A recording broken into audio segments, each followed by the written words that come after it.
The best way to guarantee a loss is to quit. Morgan Freeman. So, how many of you have already quit or failed your New Year's resolutions that you set just a couple months ago? Maybe you started and then you stopped, and you started again, and you stopped again, and you just stopped altogether. Or maybe you did good for 1 week. I know I've done this. You've been pretty down into getting what goals you wanted set and achieved, and you've been on the path to achieving them. You've been on the road to achieving them. But as you've been going down that road, you realize, man, I've accomplished a lot. Like, this is pretty incredible. And so you decide, next week, how about I just take a break? And so next week you do. And then you're like, I'll start up again. And then the first day comes by, you don't start. So life just gets busy. Maybe this is just a busy week. So you say next week I'll start. And it doesn't start ever again. See, if you actually look at it, statistically in the first month alone, 43% of people are just going to quit their New Year's goals altogether. And if you go even further than that, in 3 months, about 78% of people are going to also quit their New Year's resolutions and any goals that they set in the new year. And if we look even further out from that, and we look over at 6 months, almost 85% of people will quit their New Year's resolutions. So just by you revisiting and looking at this video, you're actually a part of the 78% because you can still come back. Even though you've stopped doing those New Year's resolutions, the year is not over and you don't have to quit. You can still be that version of yourself that you inspire yourself to be. And so in this video, what I'm gonna go and provide for you guys is I'm gonna provide the tips and the tricks that I use to achieve my New Year's goals. Typically, I'm not gonna say I achieve 100% because I believe if you're achieving 100% of your goals, then you're setting them too low. But I achieve about 85% of the New Year's resolutions that I set. And I'm gonna show you the 3 key principles that I use that has enabled me to have so much success in achieving my goals. So let's look at it. First, create an achievable plan. So what is an achievable plan? I'm pretty sure you've all heard of this principle, SMART goals. I really just don't like this, but it still kind of holds true to how I set my goals up. So it's simple, measurable, achievable, and time-worthy. But I just say achievable. I don't know why. I've never liked the way how that sounded, SMART goals. I guess, I don't know. But what I mean by this is achievable is create a goal in some way that is ambitious enough, but not too overly ambitious. It pushes you, but it also gives you a gauge to see how far you've come. And actually look back at the previous weeks and the previous months that you've been running to actually get to the goals that you're getting to. Because too many of us just look at this one path and we almost see like a mountain or something at the end of it. And it's this very high top and we all can just see it there.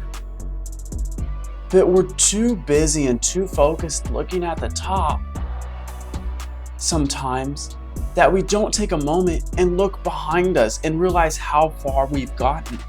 But the real key about this is take a moment, 1 day a week, and look back and see how far you've come. Because by doing that, when we look back at the path we've taken to get to where we're at right now, it almost kind of shapes us and kind of teaches us some lessons, or it teaches me some lessons into how I'm going to navigate and how can I be more effective to finally reaching that goal. 2, one of the biggest things, I believe, find the reason why. Why behind this goal. If it's a financial goal, find the reason why. Maybe for you, it's this year, I want to go and just save $100 a month. It's nothing crazy, but you're like, I just want to save $100 a month. So that at the end of this year, I have about $1,200 of cushion that if anything goes wrong, I'm not too worried about, well, what if my car breaks down? Or what if I have to go pay for that emergency vet bill or anything of that sort? But the big thing is find your why. You know, maybe it is saving that $1,000 because you know your dog's getting older and he means so much to you. Almost like a family member in a way. And you want to have the ability that if something happens, you're not being put in dire straits. Maybe because you've seen your family, they've struggled financially. And so you just don't want to repeat that process. But the number one thing about this is just find your why. Because there's gonna be times when you're trying to go and achieve your goals and you're trying to achieve what you set out, and there's gonna be a hard time. There's gonna be a super late night that you don't wanna do it, and you're gonna just have to do it. Or maybe to save that extra money, you're having to pull one extra shift that week. And it sucks because you wanna go out and you wanna go be with your friends and you wanna go party and do that. But that's okay. Explain to them, hey, I'm trying to achieve this goal. If you do that, and they're good friends, trust me, they'll want to hang out with you next weekend anyway. So, but it's gonna give you the push forward in those really tough times when things don't seem possible at all.